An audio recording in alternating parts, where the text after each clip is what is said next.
Hey everyone, welcome to my channel. तो ये है सोशल स्टडीज़ मिलेनियम की ग्रेड 4 की जो आज हम करेंगे, जिसमें chapter number 9 our natural resources. तो नेचुरल रिसोर्सेज क्या होती हैं? वो सब चीज़ें जिससे हम सारी यूज़फुल चीज़ें जो हम यूज़ करते हैं, जो हमारे लिए हेल्पफुल होती हैं, उनको हम रिसोर्सेज कहते हैं। रिन्यूएबल रिसोर्सेज कौन से रिसोर्सेज होती हैं जिनको हम रिन्यू कर सकें फिर से, जैसे कि air, water, soil, plants, animals, solar energy, wind energy. Non renewable resources ऐसी होती हैं जो हमें नेचुरली मिलती हैं, जैसे कि फॉसिल फ्यूल्स और minerals. Conservation of natural resources क्या है? Why do we need to save our natural resources, मतलब किस तरीके से हम अपने नेचुरल रिसोर्सेज को कंजर्व कर सकते हैं ताकि इन फ्यूचर हमें कोई दिक्कत ना हो। तो वो इस चैप्टर में आज हम सब पढ़ने वाले हैं। तो सबसे पहले पढ़ते हैं what are resources. All things that are useful to us are called resources. वो सारी चीज़ें जो हमारे लिए हेल्पफुल हैं उनको हम क्या कहते हैं? रिसोर्सेज कहते हैं। Air, water, land, soil, forest, ये सब क्या हैं? रिसोर्सेज हैं। ये हर तरीके से बहुत सारी चीज़ों में हमारे लिए हेल्पफुल हैं और हमारे लिए अलग अलग डेवलपिंग वे निकालते हैं। अब आप खुद सोचो, रेगुलर वे में बिल्डिंग्स बन रही हैं, डेवलपमेंट हो रहा है, तो वो क्यों हो रहा है? क्योंकि ये क्या है? रिसोर्स है, हमारी ज़रूरत है इस टाइम पे। जैसे कि water has been around us for a long time but we have learned to use it to make electricity only recently। पानी हमारे चारों तरफ काफ़ी टाइम से है, लेकिन हमने रिसेंटली सीखा है कि इससे इलेक्ट्रिसिटी कैसे बना सकते हैं। अब जो है इलेक्ट्रिसिटी जो है वो वाटर से ही जनरेट की जाती है, जिसको हम कहते हैं hydro electricity. Natural resources, natural मतलब जो हमें ऊपर वाले ने दिए हैं, हमारे भगवान ने दिए हैं। So resources that are found naturally are called natural resources. वो रिसोर्सेज जो कि हमें नेचुरली मिले हैं वो नेचुरल रिसोर्सेज कहलाते हैं, जैसे कि प्लांट्स और एनिमल्स, नॉन लिविंग कंपोनेंट जैसे कि एयर, वाटर। एयर हमें भी ऊपर वाले ने दी है, हम जनरेट नहीं कर रहे हैं एयर। वाटर भी आपको पता होना चाहिए, जो 75% लैंड है वो वाटर से कवर्ड है। तो ये सब हमें कहाँ से मिला है? ये हमें नेचुरली मिला है, हमने इसमें कुछ नहीं किया, राइट। नाउ अब हम बात करते हैं नेचुरल रिसोर्सेज दो तरीके से यहाँ पर क्लासीफाई किए गए हैं। तो किस तरीके से क्लासीफाई किए गए हैं? तो एक है रिन्यूएबल और दूसरा है नॉन रिन्यूएबल। रिन्यूएबल में आ जाता है air, water, soil, plants, animal, solar energy, wind energy. और नॉन रिन्यूएबल में आ जाता है फॉसिल फ्यूल्स और मिनरल्स। अब रिन्यूएबल रिसोर्सेज कौन से होते हैं? वो रिसोर्सेज जो एग्जॉस्ट नहीं होते and can be renewed again, मतलब आप उनको फिर से बना सकते हो, ठीक है। तो वो क्या कहलाते हैं? Inexhaustible resources, renewable resources. जैसे कि air, water, wind, soil, plants, animal, solar energy, wind energy, ये क्या है? आपके रिन्यूएबल रिसोर्सेज हैं जो फिर से रिप्लेनिश हो जाएंगे, रीफिल हो जाएंगे। एक प्लांट, अगर आपने प्लांटेशन की, आपने प्लांट लगाया और किसी वजह से वो प्लांट उखड़ गया, तो आप दोबारा उस जगह पे प्लांट लगा सकते हो। That is your renewable resources, ठीक है। और उस जो आपने उखाड़ा है प्लांट, उसको आप यूज़ कर सकते हो। जैसे कि वुड को हम यूज़ करते हैं पेपर बनाने के लिए, और विंडोज़, डोर्स बनाने के लिए भी हम वुड का यूज़ करते हैं। तो बहुत सारी चीज़ों में वुड का वो इस्तेमाल हो जाएगा, तो वो वेस्ट नहीं होगा, ठीक है। So for example, water is replenished back to the earth through rainfall. Let us take a look at some renewable resources and their uses. हम वाटर साइकिल का प्रोसेस जानते हैं। सन की जो रेज़ हैं वो वाटर पर पड़ती हैं, ओशियंस, लेक्स, रिवर से, और वहाँ से वाटर जो है वो इवेपोरेट होकर ऊपर की तरफ जाता है। और जब ऊपर की तरफ जाता है तो वो छोटे छोटे ड्रॉपलेट्स के फॉर्म में होता है, और जब वो ड्रॉपलेट्स कूल डाउन हो जाते हैं तो वो क्लाउड्स की फॉर्मेशन में आ जाते हैं। और जब वो क्लाउड काफ़ी बड़ा हो जाता है, वो छोटे छोटे ड्रॉपलेट्स मिलकर काफ़ी बड़ा क्लाउड बना लेते हैं। तो जब वो हैवी हो जाता है तो वो रेनफॉल की फॉर्म में वापस नीचे आता है। तो ये भी क्या है? पानी क्या है? रिन्यूएबल रिसोर्सेज है। तो वाटर साइकिल जो है ये उसका एक एग्जाम्पल है जो मैंने आपको अभी एक्सप्लेन किया। Air, all living things need air to breathe. ये हम जानते हैं कि हमें एयर की ज़रूरत है, इसीलिए एयर इम्पॉर्टेंट है। एक इम्पॉर्टेंट नेचुरल रिसोर्स है, क्योंकि विदाउट एयर लाइफ पॉसिबल नहीं है। Nature contains balance of gases that constitute air, so it is renewed continuously. So nature में बहुत सारे अलग अलग गैसेस भी मौजूद हैं एयर के साथ, तो इसीलिए वो रेगुलरली रिन्यू होती रहती हैं रेगुलर बेसिस पे। अब रिन्यू कैसे होती रहती है, हमें पता है कि हमें ऑक्सीजन की ज़रूरत है, और हमें ये भी पता है कि जो फोटोसिंथेसिस का प्रोसेस है, जो कि प्लांट फूड बनाता है, वो उसको हम फोटोसिंथेसिस का प्रोसेस बोलते हैं। तो उसमें वो कार्बन डाइऑक्साइड का यूज़ करता है, जो कि हम एक्सहेल करते हैं, निकालते हैं, राइट। हम ऑक्सीजन लेते हैं और कार्बन डाइऑक्साइड निकालते हैं। तो वो जो हम कार्बन डाइऑक्साइड निकाल रहे हैं वो कौन यूज़ कर रहा है, प्लांट यूज़ कर रहा है फूड प्रिपरेशन में।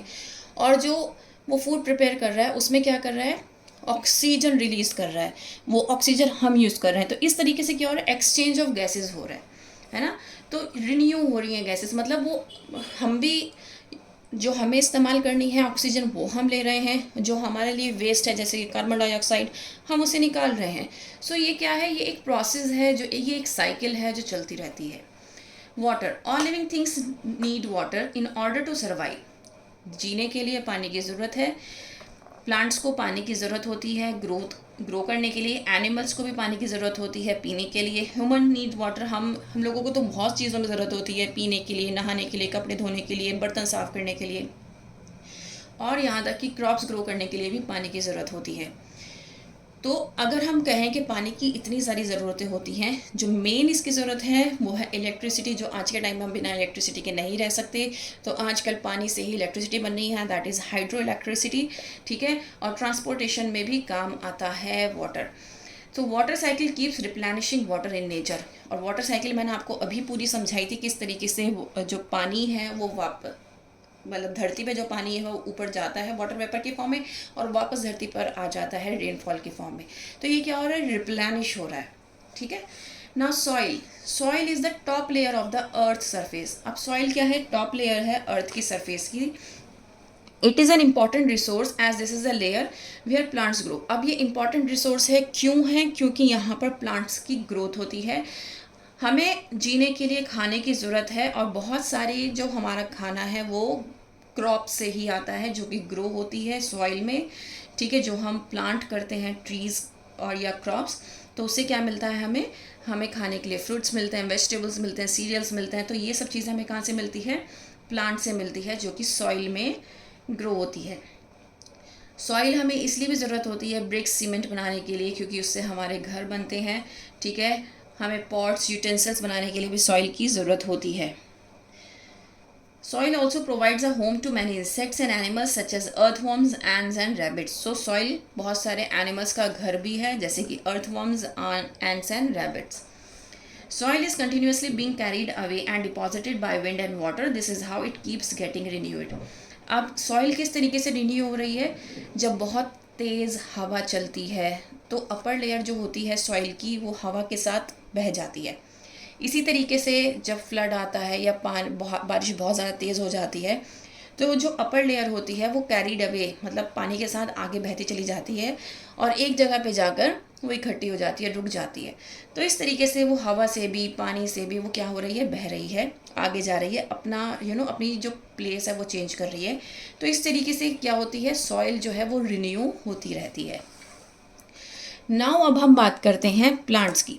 So plants provide us food, many animals also depends on plants for their food. अब बहुत सारे एनिमल्स जो हैं वो अपने खाने के लिए प्लांट पर डिपेंड करते हैं, इसमें हम भी हैं, ह्यूमन बींग्स भी हैं।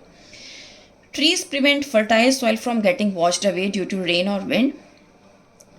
अब हमने अभी पढ़ा कि सॉइल क्या होती है, जब बहुत तेज़ हवा चलती है या फ्लड आता है या पानी का बहाव बहुत तेज़ होता है, तो अपर लेयर जो होती है सॉइल की वो मूव कर जाती है, बह जाती है ना, पानी के साथ, हवा के साथ। लेकिन अगर हम ट्रीज़ थोड़ी थोड़ी दूरी पे ट्रीज़ लगा के रखेंगे तो जो हमारी सॉइल है वो ऐसे हवा और पानी से बहेगी नहीं, वो ट्रीज़ जो हैं उसको अपने साथ बांध के रखेंगे, ठीक है, वॉश अवे नहीं करेंगे। They provide shelter to animals and birds. Plants बहुत सारे एनिमल्स और बर्ड्स का शेल्टर भी होते हैं, ये हम जानते हैं। हमें वुड की ज़रूरत होती है फ्यूल के लिए, मतलब आग जलाने में भी हम वुड का यूज़ करते हैं, टेबल बनाने में, चेयर बनाने में, बेड बनाने में, सोफ़ा, विंडोज़, डोर्स। तो बहुत सारी चीज़ों में हम क्या करते हैं, वुड का यूज़ करते हैं, जो कि हमें कहाँ से मिलता है, प्लांट से मिलता है। बहुत सारे ऐसे प्लांट्स भी होते हैं जिनको हम मेडिसिनल प्लांट्स कहते हैं, जिनकी कभी कभी जिनकी लीव्स, किसी की रूट्स, किसी का स्टेम, किसी की फ्रूट यूज़ किया जाता है as a medicinal purpose. Plants reproduce and grow from seeds making them an inexhaustible resource. तो प्लांट्स जो हैं वो रिप्रोड्यूस करते रहते हैं और ग्रो करते हैं सीड से। तो सीड डिस्पर्सल होता है, विंड से भी हो सकता है, पानी के थ्रू फ्लोट करके एक जगह से दूसरी जगह भी जा सकते हैं, एक्सप्लोजन भी हो सकता है, फट सकते हैं सीड, तो जिसकी वजह से जहाँ जहाँ सीड गिरेंगे वहाँ वहाँ न्यू प्लांटेशन हो जाता है, रिप्रोड्यूस हो जाता है नया न्यू प्लांट। तो इस तरीके से प्लांट जो है एक रिन्यूएबल रिसोर्स है। ठीक है। एनिमल्स हमें बहुत सारी चीज़ें देते हैं, जैसे मिल्क, मीट, एग, और ये गुड्स को ट्रांसपोर्ट करने में, जैसे आपने देखा होगा जो गधे और खच्चर होते हैं, जब कोई भी आसपास बिल्डिंग बन रही होती है तो उनके ऊपर ब्रिक्स लाद के उनको लेके जाया जाता है। तो दैट मीन्स एनिमल्स का यूज़ किया जा रहा है गुड्स को ढोने के लिए, मतलब जो ईंटें हैं उनको ढोने के लिए। So animals are often use to work on fields in our country. So animals काम के लिए यूज़ किए जाते हैं हमारी कंट्री में। एनिमल्स और reproduce to keep their population growing and we can keep using animal products. Animals भी रिप्रोड्यूस होते हैं ताकि उनकी पॉपुलेशन बढ़े, क्योंकि हमारा जो बीइंग अ ह्यूमन, हम लोगों को मिल्क भी रेगुलर बेसिस पे चाहिए होता है, मिल्क प्रोडक्ट्स हमें डेयरी प्रोडक्ट्स रेगुलर बेसिस पे चाहिए होते हैं। तो उसके लिए एनिमल का रिप्रोडक्शन होना बहुत ज़रूरी है। अब हम बात कर लेते हैं सोलर एनर्जी की। सोलर मीन्स जो हमें सन से मिलती है, वो एनर्जी हम बात कर रहे हैं। ठीक है। Nowadays solar energy is being used to cook food with the help of solar cooker. Solar cookers आ गए हैं ताकि सोलर एनर्जी से हम क्या कर सकें, खाना बना सकें। वाटर हीटर्स आ गए हैं, लाइट स्ट्रीट्स आ गई हैं, इरिगेशन के लिए वाटर पंप आ गए हैं। तो ये सब किससे चलते हैं, सोलर पैनल से चलते हैं। ठीक है।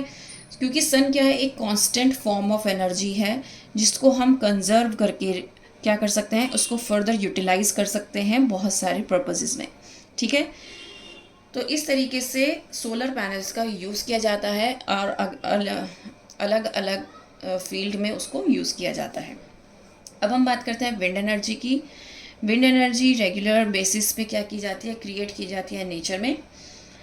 तो विंड एनर्जी एक ऐसी एनर्जी है जो हमें नेचर से मिलती है। ग्रेन को ग्राइंड करने में, वाटर पंप करने में और इलेक्ट्रिसिटी रिप्रोड्यूस करने में भी विंड एनर्जी का बहुत बड़ा रोल है। बहुत सारे विंड मिल्स हैं, जैसे कि तमिलनाडु में, महाराष्ट्र, राजस्थान, केरला, वेस्ट बंगाल और गुजरात में, जो कि क्या करते हैं, इलेक्ट्रिसिटी प्रोड्यूस करने में काम आते हैं। नाउ हम बात करते हैं नॉन रिन्यूएबल रिसोर्सेज की। सो नॉन रिन्यूएबल रिसोर्सेज कौन से होते हैं, जो कि नेचुरल रिसोर्सेज होते हैं, जो हमें लिमिटेड क्वांटिटी में मिलते हैं, वो नॉन रिन्यूएबल रिसोर्सेज होते हैं। जैसे कि कोल है, पेट्रोलियम है, और ये सब चीज़ें क्या हैं, ये बहुत मिनरल्स हैं, फॉसिल फ्यूल्स हैं। तो ये सब क्या है, ये सब हमें बहुत ही लिमिटेड फॉर्म में मिलते हैं, मिलियंस ऑफ ईयर्स लगते हैं इनको बनने में।